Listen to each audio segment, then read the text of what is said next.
मेरे चाचू ने मुझे कमरे से आवाज मुझे कहा कि ये वीडियो देखो कितनी अच्छी है। मेरी नजरें जब मोबाइल की स्क्रीन पर पड़ी तो मेरे पैरों तले जमीन ही निकल गई, क्योंकि वो वीडियो तो मेरी थी। जब मैं बाथरूम में नहा रही थी तो चुपके से मेरे चाचू ने वीडियो बना ली और फिर मुझे कहा कि मेरी प्यास को बुझाओ, वरना ये वीडियो मैं सबको दिखा दूंगा। उसने मुझे बेड पर धक्का दिया, ऊपर चढ़ गया। नाजरीन, मेरा नाम समीना है, मेरी उम्र 16 साल है। मेरी बहन का नाम जरीना है, उसकी उम्र 18 साल थी। हम सिर्फ दो ही बहनें थे। मेरे अब्बू और अम्मी का बचपन में ही कार एक्सीडेंट में इंतकाल हो गया था। हम दोनों बहनें बहुत छोटी थी। हमें हमारे चाचू ने पाला था। मेरे चाचू की एक बीवी थी जिसका नाम सलमा था, और मेरे चाचू का एक बेटा था जिसकी उम्र 20 साल थी, उसका नाम उमर था। हम पंजाब फैसलाबाद के रहने वाले हैं। हम खानदानी अमीर थे। मेरे अब्बा की बहुत सारी जमीनें थी, अब वो जमीन मेरे चाचू के पास है। हम दोनों बहनें कॉलेज में पढ़ती हैं और हमारी तालीम का सारा खर्च मेरे चाचू उठाते थे, क्योंकि हमारी जमीनों से अच्छे पैसे आते हैं। मुझे मेरे चाचू ने कभी भी ये महसूस ही नहीं होने दिया कि हमारा बाप इस दुनिया में नहीं है। लेकिन अब मैं जब जवान हो गई थी, मैंने ये महसूस किया था कि मेरे चाचू मुझे अजीब सी नजरों से देखते रहता है, उठते बैठते वो मुझे घूरता रहता है। शुरू शुरू में मुझे समझ नहीं आई थी कि वो ऐसी नजरों से क्यों देख रहा है, लेकिन अब मैं समझ गई थी वो मेरी बहन को ऐसी नजरों से नहीं देखता था, क्योंकि उसका रंग थोड़ा सा सांवला था। मैं दिखने में इतनी भी नहीं थी।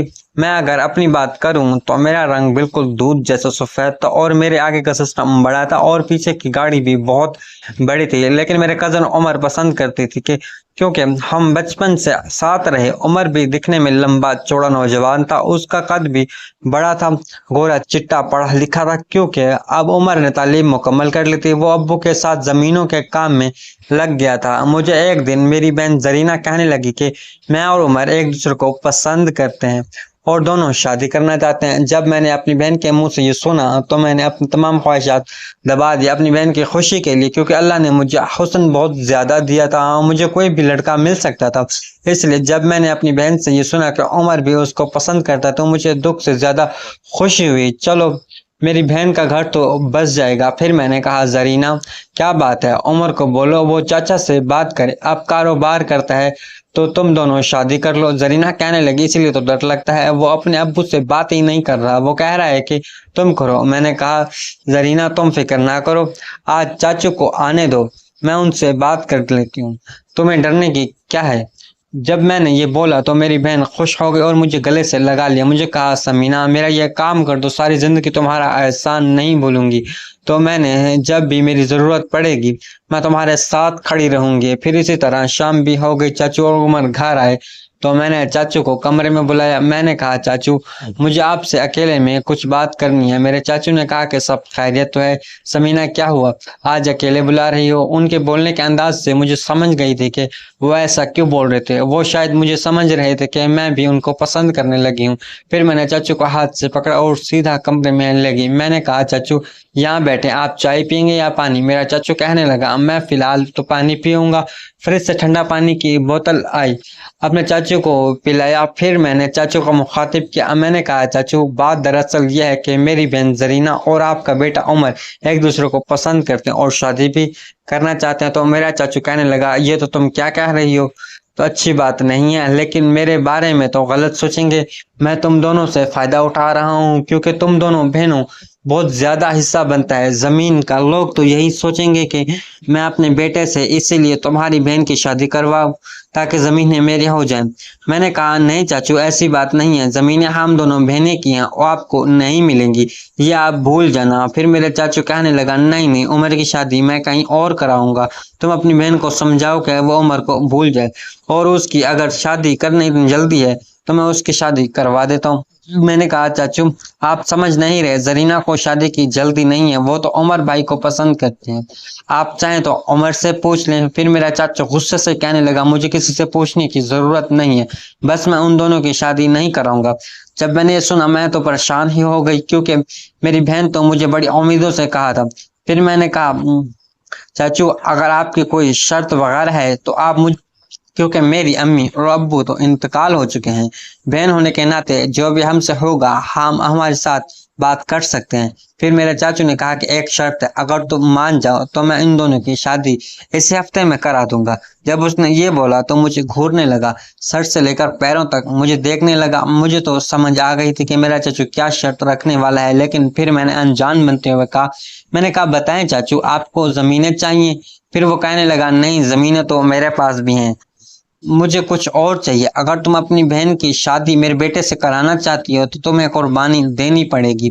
जब मेरे चाचू ने कुर्बानी का नाम लिया तो मैं समझ गई कि वो क्या कहने वाला है, लेकिन फिर मैंने अनजान बनते हुए कहा कि मुझे कुर्बानी देनी होगी। वो कहने लगा कि अभी तो मैंने नहीं बता सकता, कल तुम्हें बताऊंगा, लेकिन तुम एक वादा करो कि बाद में घर में से किसी और को पता नहीं लगना चाहिए। फिर मैंने कहा, चाचू ऐसी भी क्या बात है, आप बता दें अभी। फिर मेरा चाचू कहने लगा, नहीं, तुम मुझसे वादा करो कि किसी को बताओगी नहीं, और मैं तुम्हें कल बताऊंगा तुम्हें क्या कुर्बानी देनी होगी। फिर मैंने, चाचू हर तरह की कुर्बानी देने के लिए तैयार हूँ, क्योंकि मैं अपनी बहन को खुश देखना चाहती हूँ। मेरा इस दुनिया में मेरी बहन के अलावा और कोई नहीं है। मेरा चाचू कहने लगा, मुझे लग रहा है कि तुम उसके लिए हर कुर्बानी तो कल तैयार रहना। मैंने कहा, चाचू तैयार क्या, कहीं बाहर चलना है? वो कहने लगा, नहीं, बाहर कहीं नहीं चलना, बस कपड़े साफ सुथरे पहन लेना और थोड़ा सा मेकअप भी कर लेना रात को। जब उसने ये बोला तो फिर मैंने कहा, चाचू आप खुल के बोले, आप बोलना क्या चाहते हैं? फिर चाचू ने कहा, समीना, बात दरअसल ये है कि मैं तुम्हारे साथ एक खेल खेलना चाहता हूँ जो मियाँ और बीवी के दरमियान होता है। अब मैं समझ गई थी। मैंने कहा, चाचू ये आप क्या कहना चाहते हैं? मैं समझ गई हूँ, लेकिन मैं तो आपकी बेटियों जैसी हूँ, आप मुझसे ये काम कैसे बोल सकते हैं? मेरा चाचू कहने लगा, समीना, दरअसल बात यह है कि मैं तुम्हें पिछले साल से पसंद करने लगा हूँ। जब से तुम बड़ी हुई हो उसी दिन से मैं तुम्हें पसंद करता हूँ। बस मैं कहने से डरता था, जो आज मौका मिल गया तो मैंने सोचा कि तुम्हें कह दूं। मैंने कहा, चाचू ये काम नहीं हो सकता, आप इस काम को भूल जाएं। फिर मेरा चाचू कहने लगा, समीना, अगर तुम प्यार से मानोगी तो ठीक है, वरना मेरे पास और भी बहुत सारे तरीके हैं अपना काम निकलवाने के। तो मैंने कहा, चाचू आप मुझे डरा रहे हैं, आप क्या करेंगे अगर मैंने नहीं मानी तो? फिर चाचू ने कहा कि इधर आओ, मैं मोबाइल में तुम्हें कुछ दिखाना चाहता हूँ। मेरे चाचू ने अपने पॉकेट से मोबाइल निकाला और एक वीडियो पे लेकर मेरी तरफ थी।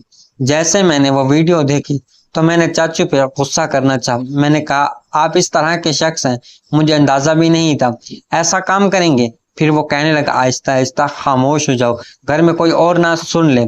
जब मैंने वीडियो देखी तब मैंने हार मान ली। फिर मैंने सोचा कि उनका काम करने के लिए सिवाय मेरे पास और कोई रास्ता नहीं है, और दूसरी तरफ मुझे मेरी बहन की खुशी भी नजर आ रही थी। तो मैंने कहा, चाचू आप फिर मुझे कुछ सोचने का मौका दें। फिर मेरा चाचू कहने लगा, तुम्हारे पास सिर्फ 2 दिन है, 2 दिन के अंदर मुझे जवाब दे देना। फिर मैंने कहा, चाचू मेरी भी एक शर्त होगी। फिर मेरा चाचू कहने लगा, वही जरीना की शादी, वो मैं करा दूंगा, ये मेरा वादा है। मैंने कहा, नहीं चाचू, उसके अलावा मेरी एक और शर्त भी है। मेरा चाचू कहने लगा, बताओ तुम्हारी क्या शर्त होगी? उससे कहा कि मैं तुम्हें कल बताऊंगी। अब मैं कमरे से बाहर निकली, मेरी बहन मेरा ही इंतजार कर रही थी। मुझे आहिस्ता से पूछने लगी, समीना बताओ चाचू ने क्या कहा? मैंने कहा, उसने कहा कि तुम्हारा काम हो जाएगा, तुम परेशान ना हो, आधा काम हो गया है और आधा काम वो भी हो जाएगा। ये सुन के मेरी बहन काफी खुश हुई, लेकिन मैं बहुत उदास थी क्योंकि मुझे भी बहुत भारी कीमत चुकानी पड़ी थी। दोस्तों, इस कहानी की अगली किस्त देखने के लिए इस चैनल को सब्सक्राइब कर लीजिए। शुक्रिया।